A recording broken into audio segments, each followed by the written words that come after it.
gün televiziyada, mavi ekranda göstərilən, nümayiş edilən serialların insanların həyatına təsiri necə qiymətləndirilə bilər? Doğrudan da adi söhbətlərdə, adi insanlar arasında tez-tez belə bir fikirlə rastlaşırıq ki, çəkilən seriallar da insanların mənəviyyatına təsir göstərir, xüsusən ailələrin dağılmasında müstəsna rol oynayır. Bu suala necə cavab verərdim? Təbii ki, birbaşa demək olmaz ki, ailələrin dağılmasında serialların rolu var. Çünki ailələrin dağılması və yaxud bəzən ailə intriqaların yaranması, nəsillər arasında və yaxud ailə üzvləri arasında müəyyən söz-söhbətin olması müxtəlif amillərlə bağlıdır. Təbii ki, sözün geniş mənasında ailələrin dağılması belə bir sosial bəla daha çox iqtisadi amillərlə, mənəvi amillərlə, əxlaqi amillərlə, psixoloji amillərlə bağlıdır və bu mənada mənəvi və mədəni amillərin içərisində incəsənət amilinin rolunu,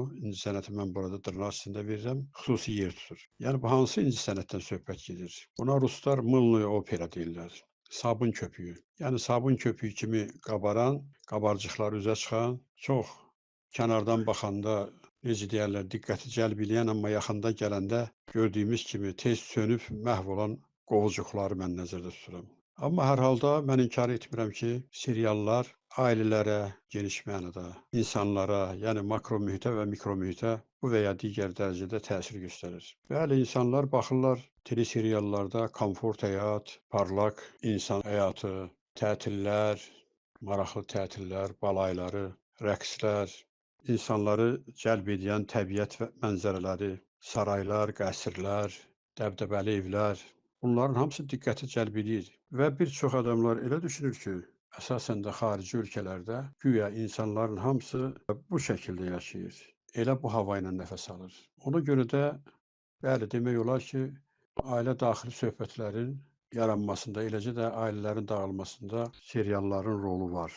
Rolu təbii ki, mən dırnaq içində deyirəm. İnsanları mənəviyyata səsləyən filmlərə daha çox ehtiyac var bu gün. İnsanların həyata bağlılığını təmin edən filmlərə bu gün ehtiyac çoxdur. Bu boş-boş söz yığını, o yalançı, parıltılı, gürultulu kadrlar, bütün bunların hamısı təbii ki, mənasız şeylərdir. Ona görə də ciddi filmlərə, elə xüsusən də ciddi seriallara ehtiyac daha çoxdur.